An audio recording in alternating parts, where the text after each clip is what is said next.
are you? I am good. How are you doing? Such a pleasure to be here with you this afternoon.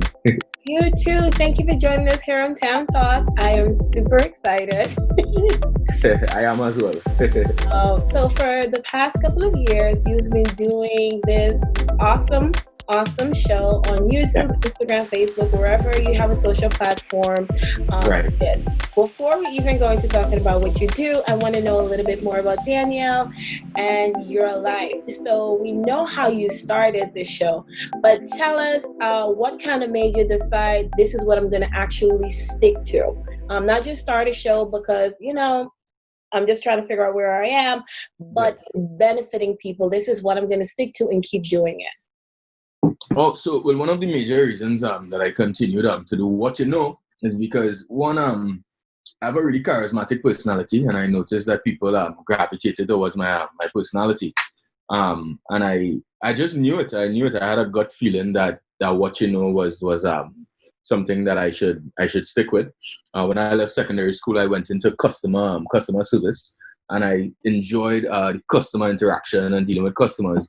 But I didn't too like the repetitiveness of having to go to a job every single day. So I decided that I would just leave the job and find something that I could do to still interact with quote unquote customers, but do something that I love. So I tell people that I'm still a customer service representative. I stuck with it because I get to do what I love. I love to interact with people, and I get to put my charismatic personality into something and make it great. So that's why I stick with what you know. People love it. I love it. Everyone's happy. Gotcha.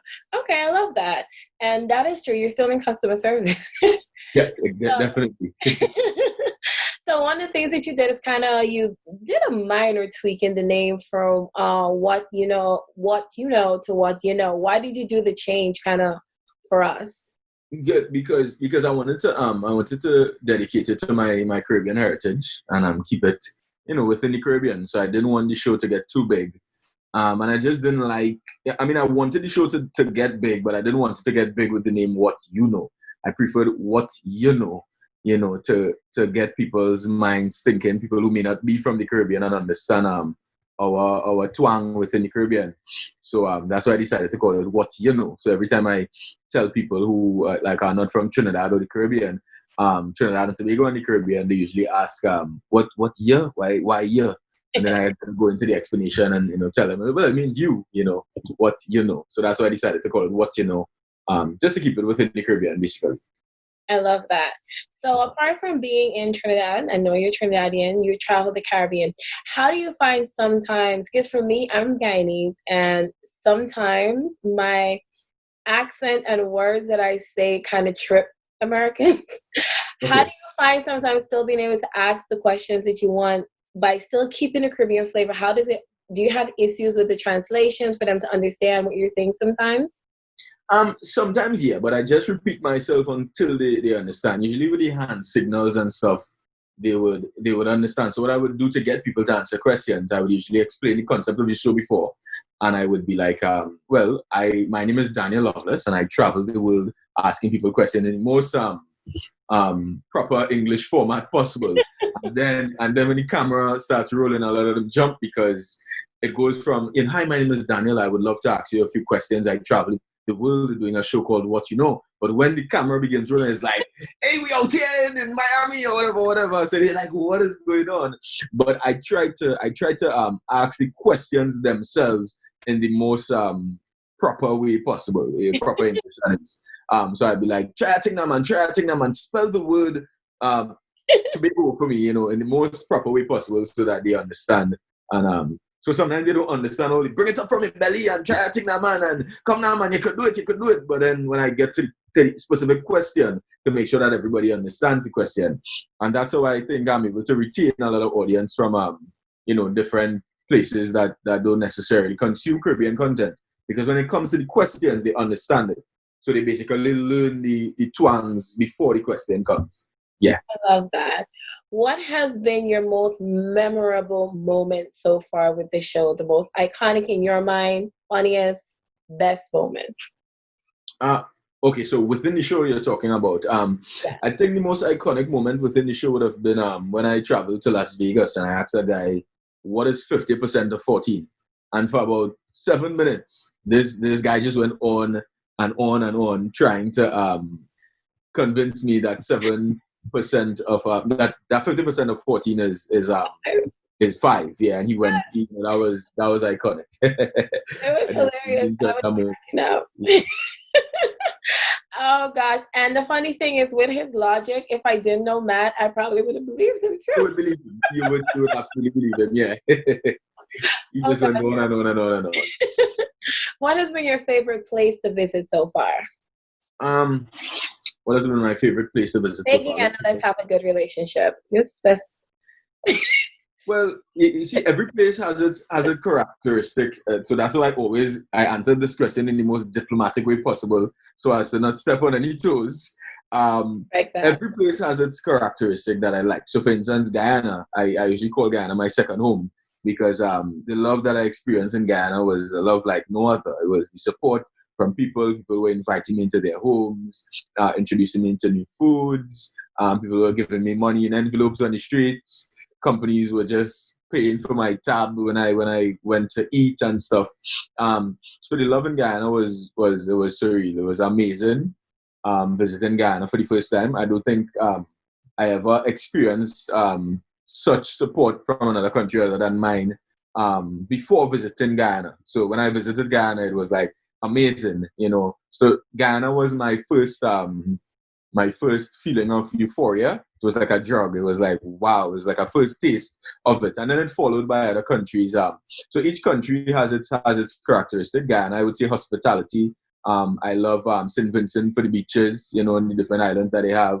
Belize also has some nice islands. I love the people of Belize, you know, they communicate really well. They are really respectable.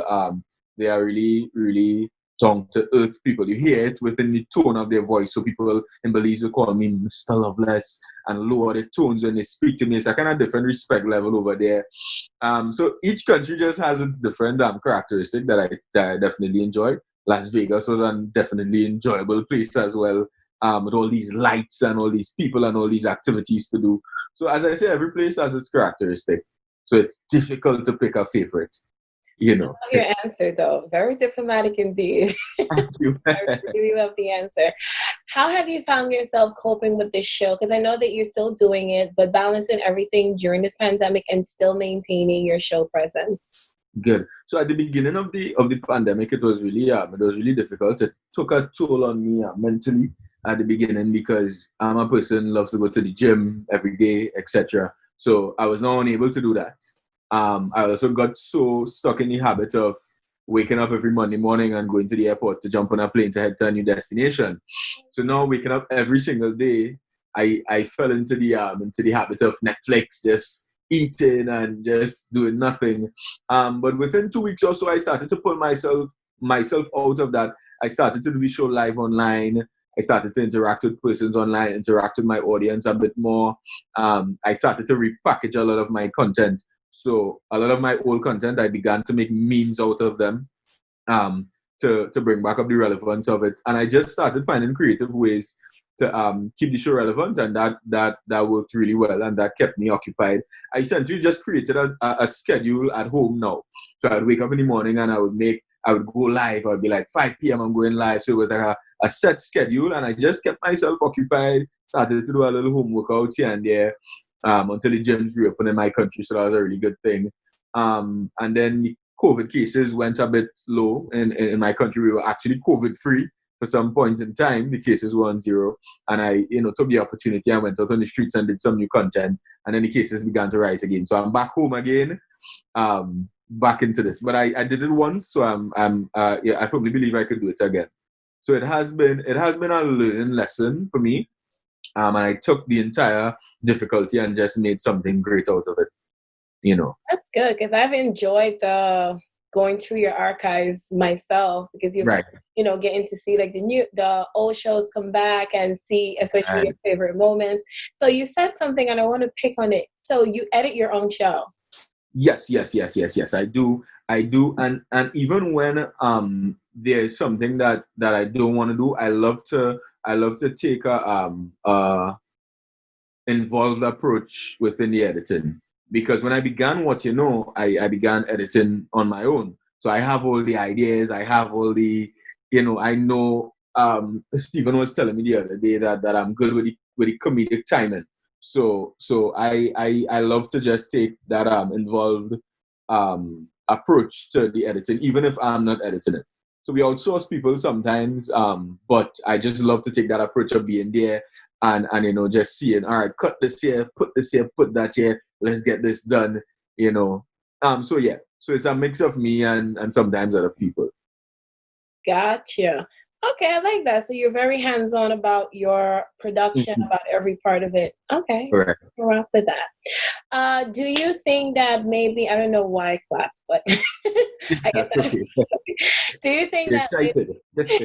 I'm assuming so. Do you think that maybe later on, as time progresses, because I know sometimes you do go to schools and you're heavy on keeping kids in school. Do you think that you at some point go into more schools and advocate more for kids to be consistent with their education, the importance of staying educated? Because it's obvious. I know some of the questions are really tricky, and then Correct. some of them like, why don't you know this? So do you think that maybe later on is something that you do more of, going to different schools and advocate for the young people, create stuff that could actually help the younger generation stay educated, stay in school, and keep learning? Because I know in some communities it's hard, but if with the platform that you have, kind of creating a dialogue for us to stay smart or get smart, you think it's something that you'll do? Definitely is something that I always wanted to do, because I've always had a passion with dealing with the youth, with children, with teenagers. But the problem with me was that I was doing so much that a lot of the things that I actually wanted to do got neglected. And it was like a sense I kind of put in, like doing this, put in priority over certain things and just trying to do everything. And that is why I'm so grateful, just to step away from the topic. That is why I'm so grateful for the downtime, being home due to the pandemic, because it has led me to think a lot more. And I actually brought some people on board to assist with certain aspects of it, because I started to realize, wow, this show is actually bigger than me. And I realized that I cannot do it alone. My vision is so big that I'm unable to accomplish it alone. So I realized that, I needed to have people on board. And that's why I started to recruit some people, to hire some people to fill some different functions. That's how I brought on my producer, Stephen. So now I just put all my ideas to him, and he is just bringing everything into reality. So I'm enjoying that whole process because I am a visionary. I come up with the ideas. I come up with what we should do. What's a good idea? What's the next best thing to jump on to? That school tour idea, that's a great idea. That's something I've always wanted to do. But jumping on a plane every Monday morning and going to our next country and having to run from hotel to streets to recording, it makes it a bit difficult to do everything alone. Because for a large portion of my career, I was doing things alone. So it just made it a bit difficult to get it done. But now that I have that support, super excited, and you could definitely look out for some of those things that are going to be happening very soon. And I like that you also said that you knew when it was time to get help. I feel like a lot of times people don't know when it's time to get help, or they don't want to ask for help because they think that they can carry everything on their own. So I'm appreciative of that, because even in that is a lesson in itself, to know when to ask for help and that it's okay to ask for help. So I'm appreciative of that. So thank you. No problem. You're welcome. So, okay. So let me ask you a few questions about you personally. What is your favorite cuisine? Favorite food? Favorite cuisine, favorite food? Sushi. Definitely has to be sushi. I love sushi. Yeah, I have a different type of love for sushi. And I try to convince people to like it as well when they say they don't like it. How could you not? You need to go by a good place to have it, and then you like it. Love sushi. Which one? If you go to the sushi restaurant, what would you order? Usually I just do it at random, but I like a little spicy, maybe like a firecracker roll somewhere in there. Something really spicy. Yeah, with a little avocado inside there. I like the kind of crumbs on it because I like it a bit crunchy. I like them uncooked, but I don't mind the cooked ones as well. But sushi any day. I love it. I'm speaking about it right now. I actually don't like to speak about it sometimes because now I like want it now. I know I want it right now. Oh wow. wow. I think you're the first Caribbean person that I heard say that. Like, usually it's never something that comes up as a favorite meal. So this is interesting for me. Yeah. So what I want to address with you real quick, we have Caribbean wars, meaning tell us the difference, and if you can have the conversation with me, what is the difference between cook-up pilau and peas and rice? What is the difference between cook-up pilau and peas and rice? Or rice and peas, I'm not sure. Well, in my definition, growing up in Trinidad and Tobago, when I think rice and peas, I think of rice and peas. Literally, like you boil the rice and you got the peas, like a lentil peas or whatever, and you got the rice and you got the peas. Pilau in Trinidad is actually like a mixture of the rice with the pigeon peas, with the chicken, everything in one pot.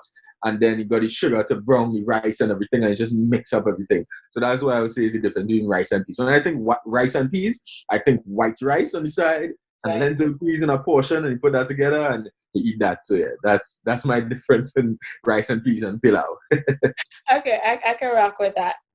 As being on the platform that you have, also a long disputed battle, chicken curry or curry chicken? You know, every time I get asked that question, I say, when in Rome, do as the Romans do. So when I'm in Trinidad, I say curry chicken. When I'm in Guyana, I say chicken curry. I don't even mix up with it. If I go to somewhere in Guyana to buy food, I'll be like, yeah, let me get some chicken curry with some this and that. Just adapt. And on a side note, I love egg ball and saw. That's my favorite thing to eat in Guyana. Egg ball and fish ball and mango saw, and love these things. I'm starting to think you're more Guyanese than me. Okay. Okay. If you had to choose one location to film in for the rest of your life except Trinidad, what would it be? That's a good question, you know. That is a really good question. If I had to select one location in the world I would remember, except Trinidad, so you can't even go home. We want to make sure you can stay in Trinidad and the Trinis will continue. I don't wanna throw my my Trinidadian and my Caribbean people to the side, you know. But I would pick the US because let me go because of the diversity and how many places I could go. I could go a lot of places. So even if I need a Caribbean vibe in the US, I can simply go to Flatbush. Like Flatbush, I don't know if you've ever been to Flatbush, but it's like a little Caribbean. It feels like if you want to feel like you're in Guyana, you could go a specific place in Flatbush. You'll see Guyanese, Jamaica there. So it's like it's such a diverse place that I'll definitely pick the US for the rest of my life, so that I could please everybody. I could go to, there's a place called Little, I think it's Little Japan or something like that, little Japanese community in New York where you could go and it's like literally in Little Japan. It is Little China, so many things I could do. That is why I would pick it. But I love my Caribbean people. Let me just put it out there. And I get it because I live in New York, so I definitely understand and rock with that. Good. That's one of the reasons why I haven't moved out of New York, or sometimes I really think about it because it's like I can literally go down Liberty and get my Bora pumpkin. Exactly. So. Exactly. What's the difference between Liberty and Flatbush? Is it the same close? Liberty is in Queens, Flatbush is in Brooklyn. Okay, good. Yeah. I've been to the two places, but there was one place I went, it was either Liberty or Flatbush, but it was a street, it was just like the Caribbean. Lots of food, roti, Jamaican dishes, everything. I think it was Liberty. I don't know, one of the two. Both of them are like that, so I mean, you kind of balance. Yeah, I guess. You kind of love because you miss home, but you don't miss home, so it balances out really good. Correct.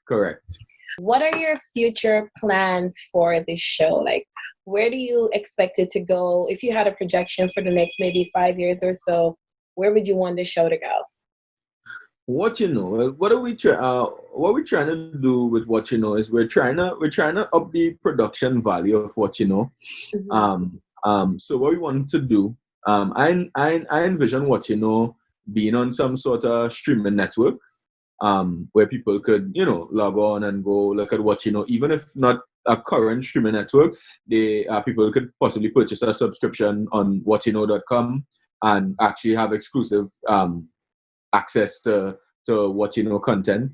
So we're upping the production value of what you know and packaging it into a more game show format. I mean, it's already a game show, yeah, but where I've always wanted to make it more into a game show. But as I say, me alone, big vision. But now that I have the support that I need, this is where we project what you know to be within the next 5 years, where we fly people from different places of the world to come together and actually compete. Different segments of what you know. We already introduced some already, where we have like who you know, where we're showing people pictures of people. That's a segment of what you know. Then we're gonna be doing what you know on the go. So you can look out for that as something that's coming as well, what you know on the go. We also have where you know. So different segments coming together and having people actually compete as well within what you know. So what you know is just like the umbrella with many different things under it relating to what you know. So yeah, that's why I project what you know to go in the near future. Gotcha. I love that. So I really want to know the answer to this question. I really, really, really do. It's been a burning question in my head for years. How do you find these people? Right I on mean, the street. Right on the street. Everybody just asks that, just right on the street, just see people and say, hey, come on, chat, I think that 5 simple questions, they could win some money, you never know, you might win something. And and it, yeah, just yeah. People gravitate towards me to come to try to answer questions, they understand, they like the fun of the show, they like to be involved in the show. So yeah, people definitely gravitate towards the entire what you know movement. but it is like I don't know, it's like the right people gravitate towards you to just show, right? Like I think that's why people ask the question because it's I don't know how to explain it. Like you find the right people to ask the questions to that will know the correct answer majority of the No, time. no, I think that what I always strive to do is I always strive to get some piece of funny content from each person that I interview. So I would evaluate the person. I mean, I'm interviewing them, so I would evaluate them. So although I would have a script with a set list of questions that I would ask, I would evaluate the person and kind of based on their intellect is based on the type of question I will provide. So it's easy for me to get funny content from anybody, basically. So even if I ask you 5 questions, like I would always try to throw in one question that would definitely get something funny out of you. Whether it's a song you don't know, or whether it's a tongue twister that I get you, a tongue to twist up and, we make a little joke out of it. So it's not only the getting the right people, but it's more about the type of questions that I ask the people and how well I could create comedy out of a question, basically. So it's like an art, evaluating people. Now there are some people who are difficult, who like it's difficult to even get anything out of them. But I believe based on your vibe and based on how you interact with the person and thing, will be based on the type of responses you get. Gotcha. I like that. Have you ever asked a question that you didn't know the answer to? um, Maybe not because I did the research to all the questions, but there were moments where people questioned more, and I didn't know like how many national songs are there of Trinidad and Tobago? There are actually 9, and then a lot of people ask me what are the national songs? But bro, I didn't sit down and really read out all the 9. I count them 1, 2, 3, 4, 5, 6, 7, 8, 9. I know it's 9, but I don't know. And then I tell them, say, how you don't know? I say, well, that's why they say, you may know, I may not know, but it's all about what you know. So, once I actually asked that guy, he was like, I was in Miami, I was like, yo, he's like, I'm from Brazil. I was like, tell me something in Brazilian. And that was a really embarrassing moment for me because, it's an ethnicity and not a language. So it should have been, tell me something in Portuguese. And that was a little embarrassing moment there. So there are times where I fumble, but I still ensure that the team releases all the footage and stuff. Because people like that, to show that I'm not perfect, basically. And there are things that I may not know. I do like that. I do like that you show both aspects of it, like, even in your side. So it's kind of like, I can, because a lot of times we can't, take what we dish out. And Correct. I like that, in the Caribbean, we understand what that means. You can take what you dish out. So appreciative of that. Yeah. How is Trinidad doing with the pandemic, and when does it look like you'll get to start traveling again to start filming for the rest of the world?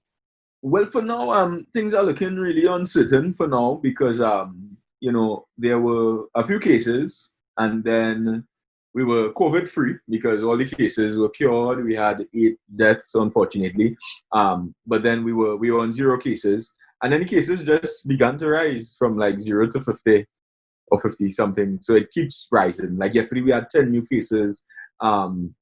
Talks of community spread and super spreading and all these different terms. So for now, it's a bit uncertain.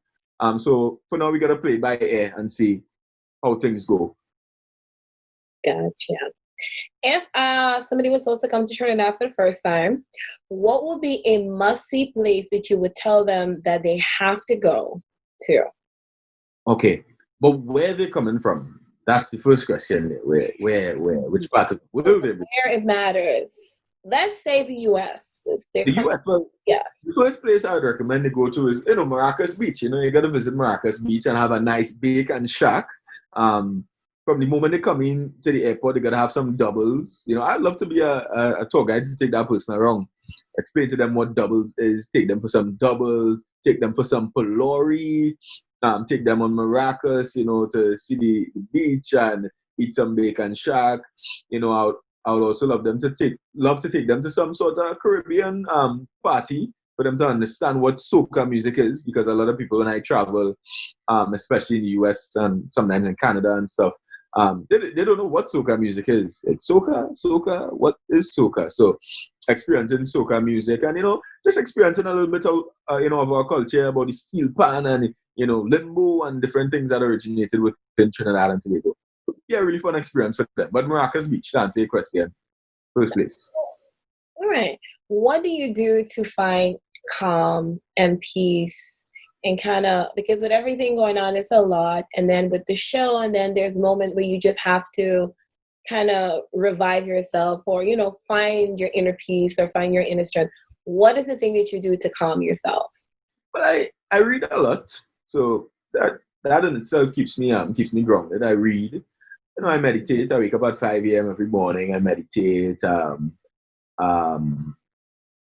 Sometimes to reset, I just sleep. And get up. Sometimes I ask myself, how the hell do you even do it? But I get it done. As I say, I read. If it ever becomes too overbearing, I sometimes write or I talk to myself through voice notes.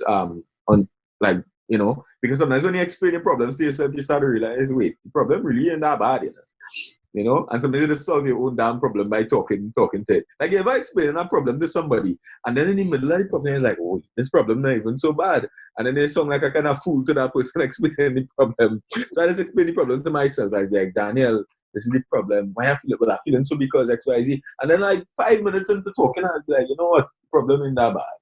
So, no problem. And there's real self-talk, self-talk. I could do it, like I don't quit. I don't ever quit. Daniel Loveless doesn't quit. I just talk to myself like a better version of myself talking to me. Yeah. Gotcha. Okay, so I'm enjoying this. So we're going to play a game I call 5-8s. Good. And 5-8s is basically I ask you 8 questions and you have 5 seconds to answer each. Good. Okay. Are we ready? I'm excited. I'm ready. Okay. What's your favorite color?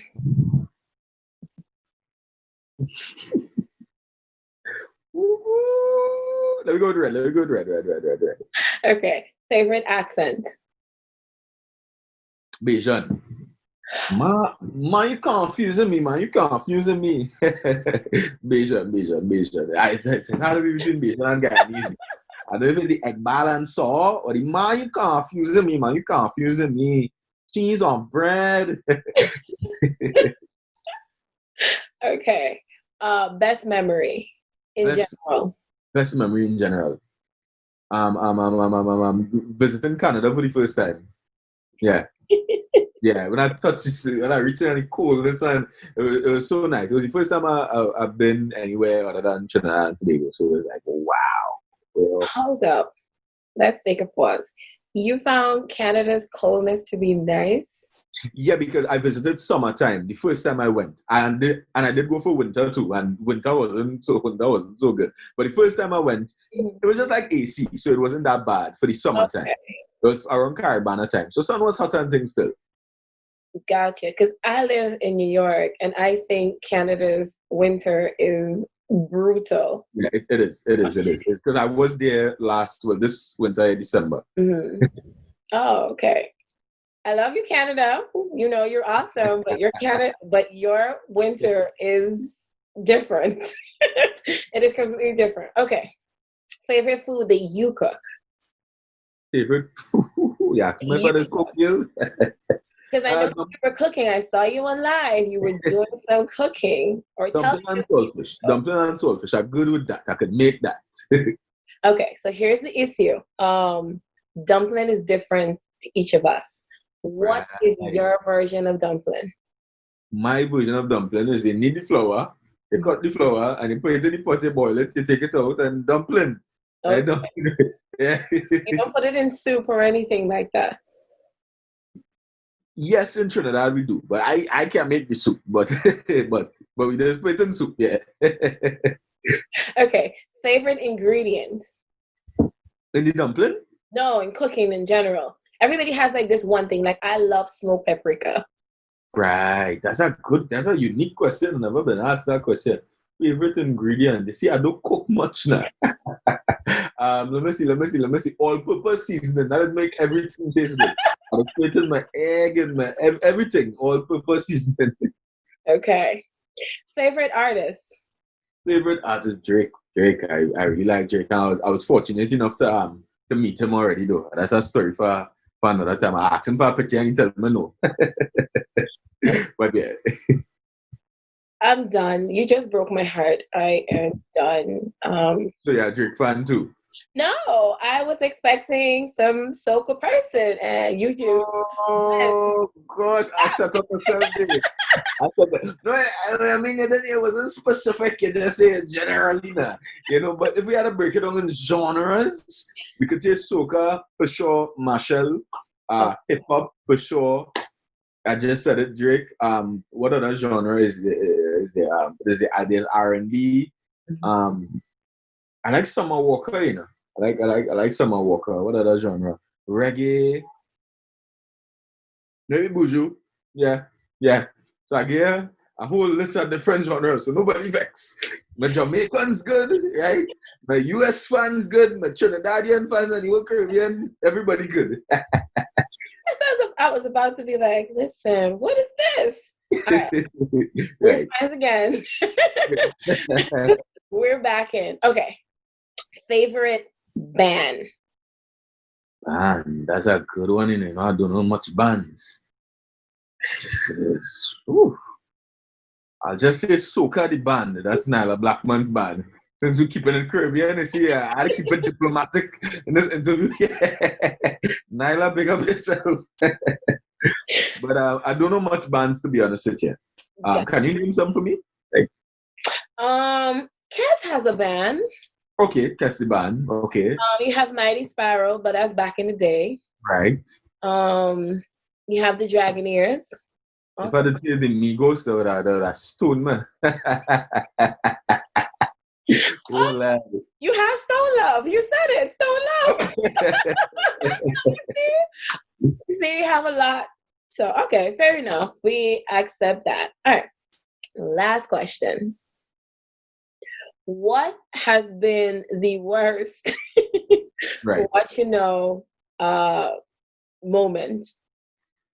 Define worst. Give me some context on the word worst. Like the craziest moment. It was just all out weird. Like you just left walking away probably like, what just happened? I think the weirdest moment would have been I was actually recording an episode in Port of Spain. I could definitely find it to show you. And at the beginning of the intro, a guy just randomly just cursed me. He was like, "Why you don't hush?" And he had a bottle in his hand and he kind of acted as if he was gonna pelt it. And I just finished the intro. It was weird, but it made the beginning of the show so unique. Yeah, that was so funny. But I'll send you the link, yeah. So at the beginning of the video, I was just like, Trinidad and Tobago, say, boy, Daniel, we out here in the streets of Port of Spain. And I don't know if he was drunk or something, so I don't think it was a personal thing. I believe he was just drunk and intoxicated or whatever. So he just raised a bottle and he was like, "Why you don't hush your mouth?" and acted as if he was gonna pelt the bottle. And I was just like, "We just want to know what you know. And if you didn't know, how you know?" And I just finished it. So that made that moment so unique. So, out of bad usually cometh good, because I think we racked in some more views based on the fact that that happened. Wow. Okay, that's crazy. I wasn't expecting that. Uh, but based on that question, do you ever find like going to any location, do you ever feel endangered or feel scared or worried? Or do you find places like beforehand that you know for a fact it's like a safe area, I'll be good, there's no need to worry? No, definitely. If a place is considered a hot spot in a country and something is a bad stigma to that place, I definitely won't go into that place. But generally, no. Like generally, all the places I go are general places where people are out and about in the streets, etc. And people generally like me. So I am of the firm belief, like even if I go into a hotspot area, like where maybe crime is rampant than other places within the country, I think that people like me so much. I experience so much love from people from all walks of life. So that is always amazing and humbling to see. So you find the lawyers, they love me. You find the man driving the not so expensive cars, they love me. The ones with the expensive cars, they love me. Everybody just generally showers me with love, and I'm definitely humbled by that. And it makes me comfortable to go anywhere. Yeah. You do have a personality like that people definitely like and draw into. So that's always a plus, plus, plus. Okay. Mm-hmm. So I'm enjoying this conversation. I'm going to ask you this before we go. Good. Right. So what I want us to talk about is words that are different in Trinidad and how you say it in Trinidad to either how people would say it in the US. Good. So tell me, I'll say, and then I'll figure out if we also say the same as Guyanese. Hopefully Good. I remember everything. Okay. Like I know the reason I ask is my sister, we're Guyanese, but my sister said something my niece did, and she said, "You and I are gonna go up the road for this." And she was like, set. And my niece turned to her and said, "I have work to do. I don't want to go up the road with you right now." In her little 4-year-old mind, her mom taking her for a walk, so she doesn't want to go for the walk. So, and I find it sometimes when I'm disciplining my son, it does not translate well. Hence me asking. Okay. So if you were to say, "I'm going to give you a whooping," how will we say it in Trinidad? Yeah, I say, "I'll cut your tail," or "I'll cut your ass. I'll cut your tail," Yeah, so that is what you'd say. The equivalent, I'll give you a whooping, yeah. Okay. Yeah. I don't know if there's a difference, but do you say trash or garbage? Garbage. I mean, don't say garbage. You say garbage. So that garbage. Try to the garbage, man. Try to think that, man. Yeah. Trash. I've never heard that word in Trinidad ever. Yeah. Okay. So what is the difference between I'm trying to get it, celery. How does celery look in Trinidad to the US? I tell you, I don't cook already. All right, you know what we're gonna. I was struggling. I was cooking last night, and I was struggling to figure out what was sime and what was celery. I didn't even know. Ashim. Don't be. You'll be fine. Yeah. Okay, we're gonna let all the cooking go. So I'm gonna ask you one last question. Right. What is your favorite Trinidadian phrase? Your favorite Guyanese phrase? And we're going to go with Bajan. Your favorite Bajan phrase. Good. Trinidadian phrase. I go say try to think that, man, but that's my phrase. But let me get your next one. What I use really often, Trinidadian phrase. You like a bacchanal? A bacchanal, say you like a bacchanal. You like comments, you like confusion, kind of. It could be used in different contexts. You ever heard that word before? Bacchanal? I always thought it meant, so it means trouble? It depends on the context in which you use it. So if you and I talk and then I go and speak ill of you with someone else, Mm-hmm. you will call me a bacchanalist, right? Because I'm looking for confusion, and bacchanal for mess, for confusion. But then bacchanal could also mean like let's say a friend is making a joke with me, right? Like Stephen usually tells me, you like to do this specific way or that specific way, or you like this type of thing. So I'm like, you're a real bacchanal, yes, boy. So in that context, it's not a bad thing. And then bacchanal could also mean going to a party and having a good time. So that's why in one of Marshall's songs, he say, I looking for any girl, I looking for bacchanal, all over the place I hunting, winding up on every girl, right? So it's like, you just don't care. You're looking for bacchanal, you're looking to enjoy yourself. So it matters in the context in which you use it, basically. Learn something new. Yeah. If you didn't know, now you know. Yes. Now you can go to different countries and ask them that, because I think most people know what I know. I always thought it to be a party and, have right. Right, and I noticed out there, in the US, this whole bacchanal thing is related to partying, But home here, there's many different uses for it, Yeah. See, thank you. Yeah. Now I know. Okay. Favorite Guyanese phrase. Oh gosh, boy.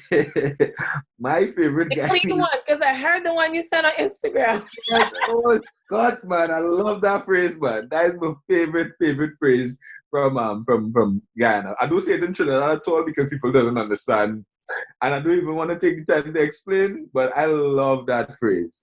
I love that phrase. I love that. That is the equivalent bacchanal in Trinidad. It doesn't mean the same thing.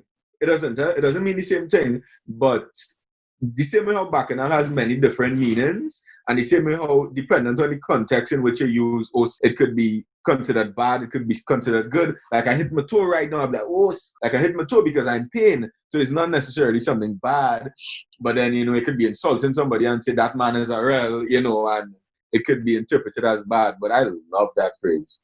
Anyone who knows me knows that is my favorite word from Guyana. And I don't really know any other Guyanese phrase. I know this one. Your eyes pass me, yes, and that's a Guyanese phrase, right? Yes. Right. I like that one too. Your eyes real pass me, yes. And egg balance saw, I know that one by a T. Oh gosh. And for the Bajans. For the Bajan, I would definitely say, man, you confusing me, man. You confusing me. I like that, and I like cheese on bread. I like that one. My cousin Aaliyah, she was in Trinidad for school. She for Hewitt, and she's around a lot of Bajans when she's in school. So one of the days I'm talking to her, and it's like, I guess it started rubbing, and she's talking to me like, what? Right. She just started. Yeah, you gotta listen to them very carefully. Yes. So, but yeah, man, I've enjoyed talking to you, Danielle. I have learned so much from you.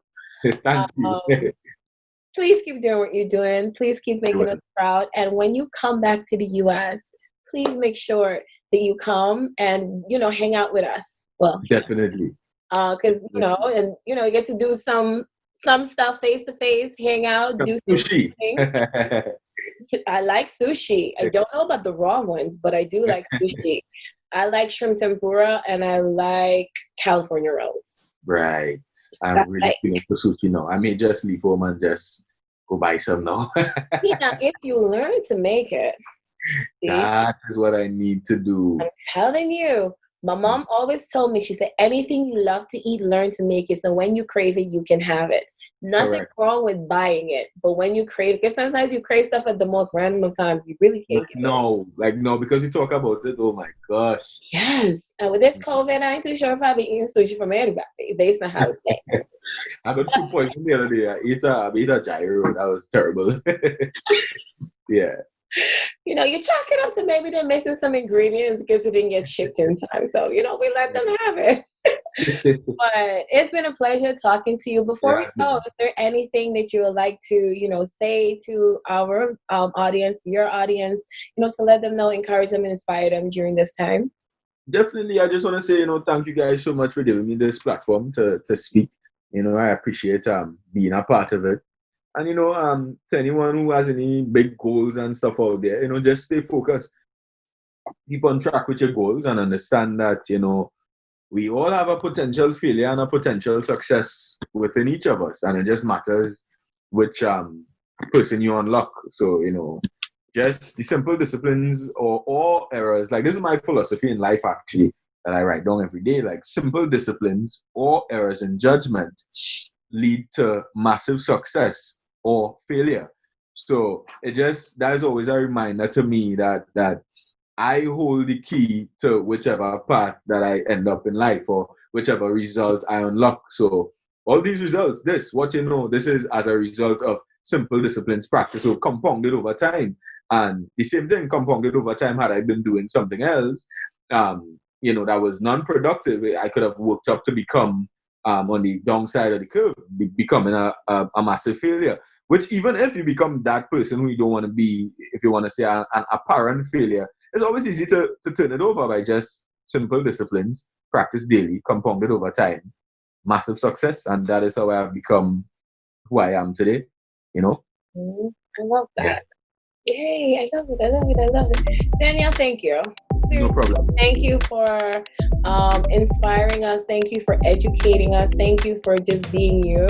My child, he's 9, and I have been able to, even though he's in New York, keep him grounded with the culture by watching you and learning. And sometimes you can hear him trying with the accent. It doesn't turn out well, but he's trying. So we definitely appreciate you, and keep rocking. Thank you. It was such a pleasure to be on. Have a good night and stay safe. You too. Bye. Bye.